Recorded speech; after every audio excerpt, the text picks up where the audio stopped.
bem mais que as forças, poder e reis, que a natureza e tudo que se fez, bem mais que tudo criado por tuas mãos. Deus, tu és o início, meio e fim, bem mais que os mares, bem mais que o sol e as maravilhas que o mundo conheceu. As riquezas, tesouros dessa terra, incomparável és a mim.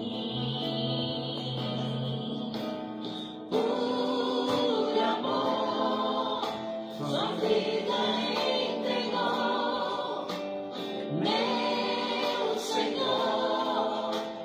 Humilhado foi como a flor machucada no jardim, morreu por mim, pensou em mim, me amou.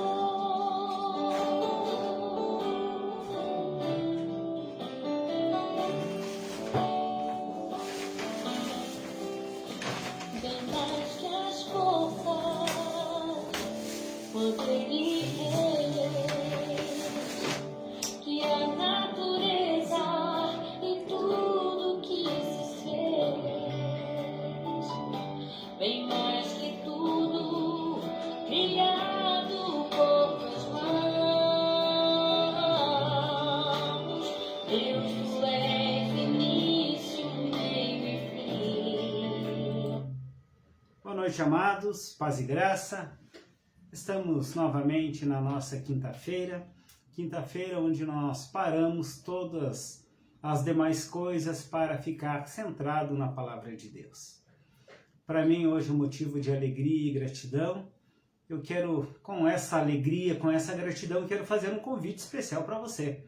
Você que está nos assistindo nesta live ou vai assistir mais tarde, eu quero desde já convidar você para participar no próximo domingo, o Café da Ressurreição. Um café especial onde nós vamos estar reunidos como igreja, como família do Senhor, celebrando esse Cristo vivo, esse Cristo ressurreto. Então você é o nosso convidado especial. Convide mais alguém, traga um convidado junto com você, que nós teremos uma imensa gratidão em recebê-lo. Lá no finalzinho dessa live eu vou estar relembrando esse convite para você que está assistindo conosco. Que Deus abençoe você e a tua casa. Vamos orar?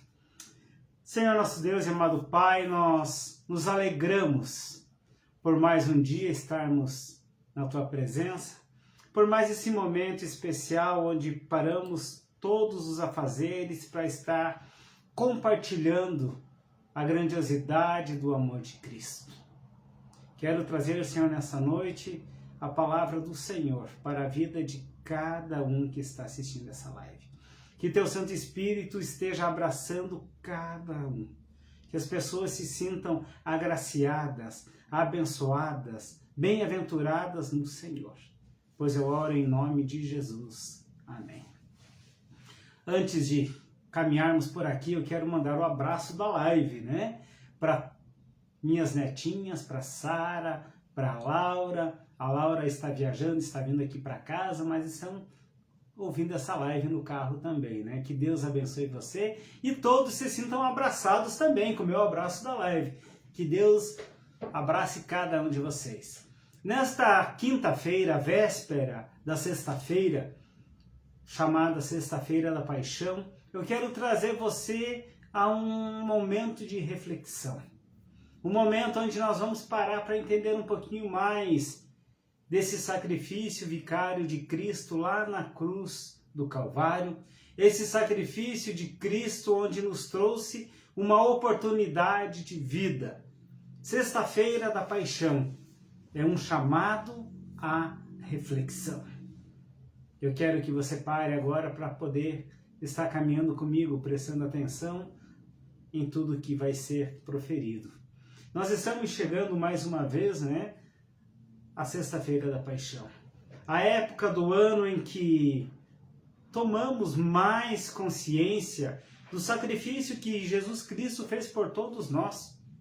E do dia a dia, onde nós paramos e relembramos dele.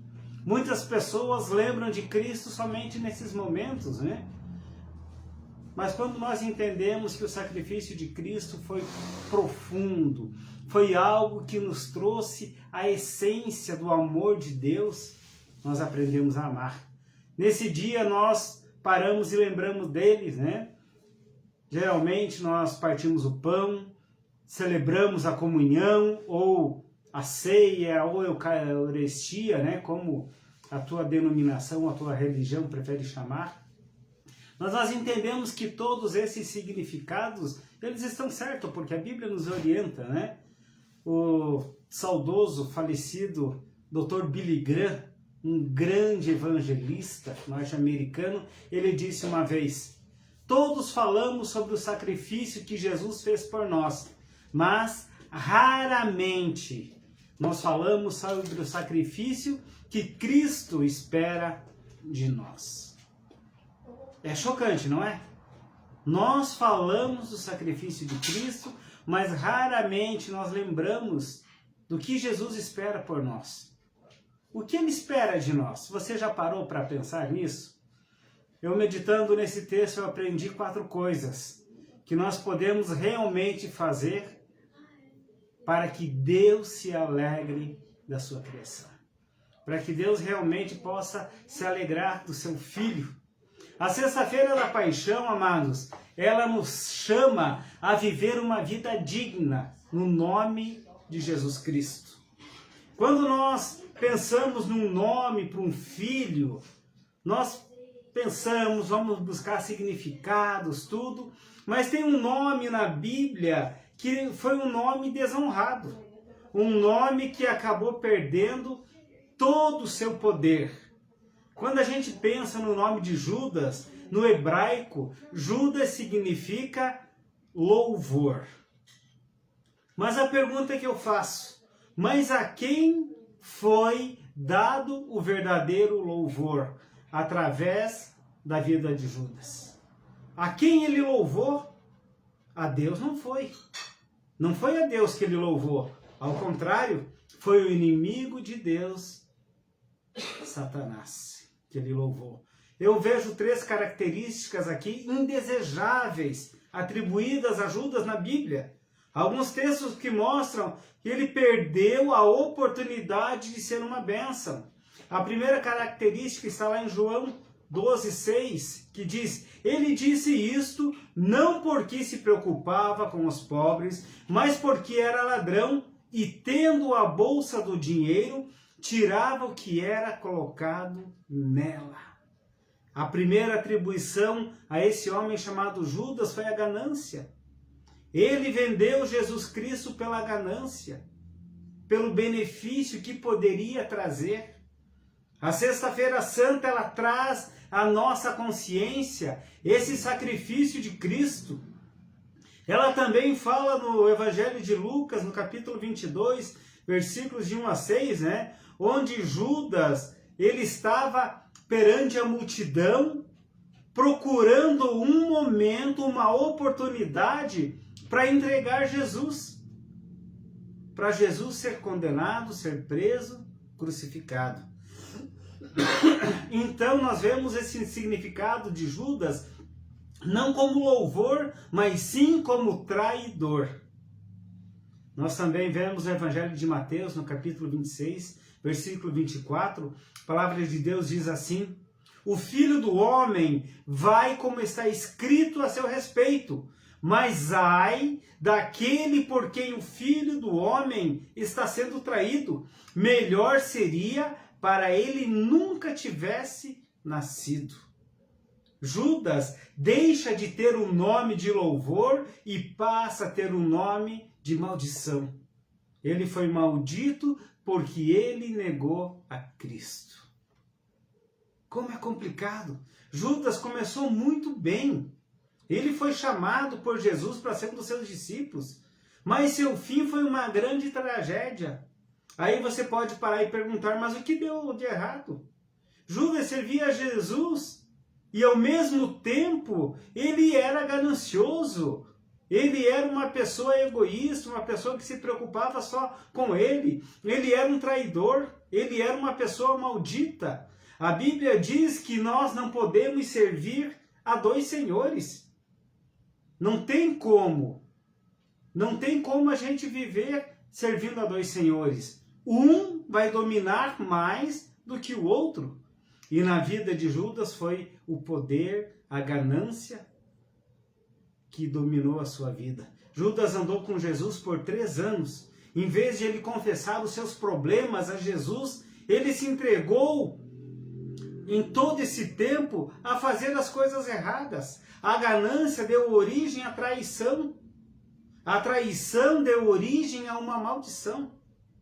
Mas o que nós podemos trazer para a nossa vida, para esse momento de reflexão? Assim como Judas, você também tem um nome.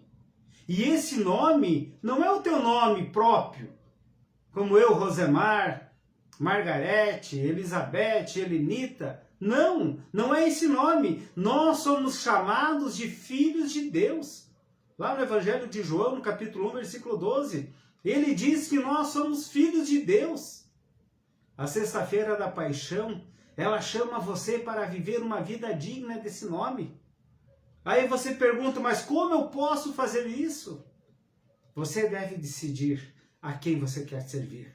Josué 24,15 diz, olha, não importa a quem vocês vão servir, eu e a minha casa serviremos a Deus.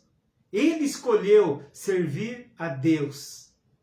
Se a decisão de você é confessar os seus pecados, suas lutas, aquelas lutas mais secretas, com certeza Deus vai te libertar. A confissão, ela lhe dá poder para que a gente esteja livre da escravidão, do pecado.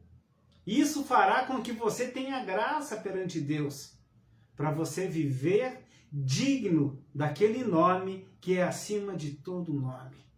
Você é reconhecido como filho de Deus. Judas foi reconhecido como traidor, como uma pessoa maldita, como uma pessoa gananciosa. Como você está sendo reconhecido perante Deus e perante a sociedade? Eu espero que você seja reconhecido como filho de Deus. Foi por esse propósito que o próprio Jesus deu a sua vida lá naquela cruz do Calvário para a remissão dos teus pecados, para que você pudesse viver uma vida digna. Amados, a Sexta-feira da Paixão, ela nos chama para uma total dependência de Deus. Quando a gente olha para a vida de Pedro, o nome de Pedro significava pedra, algo, né? Algo rígido. E ele é notável por ser o primeiro discípulo a quem Jesus revelou a sua verdadeira identidade. Ele era um homem de grande zelo. E a sua notoriedade, ele era uma pessoa muito forte, muito relevante. Mas ainda assim, ele é mais conhecido no meio dos discípulos, não pelas suas virtudes, mas como aquele homem que negou Jesus. Ele não é reconhecido como aquele discípulo que Jesus falou, Pedro, tu me amas? Se tu me amas, cuida das minhas ovelhas. Mas ele foi reconhecido por aquele homem que o traiu, aquele homem que negou. Mas o que deu errado na vida de Pedro? Jesus advertiu Pedro, mas Pedro não admitiu a sua fraqueza. Pedro pensou e agiu como homem. Como eu posso entender isso? Que tolice, né? Você pode até dizer, mas Pedro estava se comportando como qualquer outro homem. Assim como nós, muitas vezes nós ignoramos Deus e tomamos as coisas por nossas próprias mãos. Lá em Jeremias 17, 5, a palavra de Deus diz, maldito do homem que confia no homem, maldito do homem que confia em si mesmo. O 17:7 diz, é melhor confiar em Deus. É melhor confiar em Deus. Então, o que devemos fazer para depender de Deus? A resposta é simples, é orar. A oração não é uma resposta passiva à crise. Em vez disso, ela é mais poderosa e muito, E ela é algo único, é uma forma eficaz de você contra-atacar tudo aquilo que pode tentar roubar a tua força. Tudo aquilo que Satanás tenta fazer para te destruir, a oração vai combater. Então deixe a oração ser um hábito cotidiano na tua vida. Não só nos momentos de aflições, mas em todo o tempo. A Sexta-feira da Paixão, ela nos chama a seguir Jesus de todo o coração. Abrir o nosso coração, o nosso entendimento. Jesus não quer que você seja um agente secreto. Situações desesperadas, elas exigem medidas desesperadas. Muitas vezes, a ponto de fugir nu, Lá no Evangelho de Marcos, ele fala um relato lá no capítulo 14, 51 e 52, ele diz que um jovem estava olhando Jesus quando foi preso no meio da multidão, e o que acontece? Aquele jovem sai correndo, ele estava enrolado, envolto numa capa, E ele perde aquela capa, aquela túnica e corre nu, fugindo para não ser reconhecido como um daqueles que estavam com Deus, aqueles que estavam com Jesus. Ele fugiu, ele perdeu tudo. Alguns estudiosos dizem que esse jovem era o próprio Marcos, que está relatando, A mãe de Marcos, ela morava em Jerusalém. Ele provavelmente tinha ido ou tinha sido despertado pela comoção dos soldados que deixaram a cidade para prender Jesus. E é possível que ele tenha seguido de longe para ver o que iria acontecer com seu mestre. Amados, alguns são como Marcos. Muitas vezes são assombrados por algum dilema indeciso, Querem seguir a Jesus, mas têm medo da rejeição, têm medo da perseguição. Acham que as pessoas não vão dar importância para ele, acham que as pessoas vão recriminar. Amados, não é assim que nós temos que viver. Alguns ainda vivem aqueles velhos hábitos que querem manter vivos. Estão preferindo decidir seguir a Jesus à distância, em vez de se comprometer a seguir de todo o coração. Aquilo que eu falei, Jesus não quer agentes secretos. Ele quer verdadeiros adoradores que o adorem em espírito e em verdade. Ele quer aqueles que não façam como Pedro, que neguem. Quando pedem, você é um deles? Não, eu não sou, eu nem conheço. E as pessoas que estavam ali dizem, mas o teu modo de falar te condena. A tua forma de falar expressa que você é um deles. Quantas vezes você está agindo dessa forma? Esse tipo de comportamento ele não funciona, porque Jesus disse que quem não podemos ser seus discípulos, a menos que vamos romper os nossos vínculos com o mundo. Só aqueles que romperem os seus vínculos com a velha vida podem ser verdadeiros discípulos de Cristo. Você já rompeu teus vínculos? A Sexta-feira da Paixão é um chamado para a amizade genuína com Deus. É algo verdadeiro. Alguém disse que um amigo em necessidade é muito mais do que um irmão. João era esse amigo de Jesus em todo o tempo. Jesus tinha uma necessidade em particular, enquanto ele estava pendurado na cruz, alguém confiável para cuidar da sua mãe. Tanto que Jesus pede para João cuidar da sua mãe e dos seus irmãos. Depois que ele partisse, ele não podia contar com Tiago, seu irmão, ou com outros discípulos. Ele não estava nem perto, mas João estava lá. E Jesus sabia que ele podia contar com aquele que poderia proteger a sua mãe e os seus irmãos. Porque João andava com ele, independentemente das ameaças à sua própria vida. João caminhava com ele. A sexta-feira da paixão faz você relembrar isso. Deus quer que você caminhe com ele. Só depois de dizer isso, né, Jesus entendeu que a sua missão estava cumprida. Pai, a ti eu entrego a minha alma. Jesus entregou depois que ele entendeu que havia alguém para cuidar da sua família. Por isso o Pai me ama, porque dou a minha vida para retornar. Ninguém a tira de mim, mas eu de mim mesmo a dou. Tenho autoridade para a dar e tenho autoridade para retomá-la. Este mandamento recebi do meu Pai. João 10, 18. Em Jesus, né, nós cremos que temos a liberdade de viver uma nova vida. Jesus, depois, né, que ele clamou lá na cruz, tenho sede, e os soldados vieram e passaram uma esponja com vinagre, Jesus falou, está consumado. E inclinando a cabeça, entregou o seu espírito. Lá no grego, essa palavra paradidomes, ele significa ceder intencionalmente. Jesus foi intencionalmente levado à cruz e deu a sua vida por cada um de nós. Ele não foi obrigado, como as pessoas acham. Porque ele foi preso. O Pai poderia ter livrado. Mas ele falou, Pai, se possível for, passe de mim esse cálice. Mas não tinha como passar. Por isso que ele caminhou até a morte.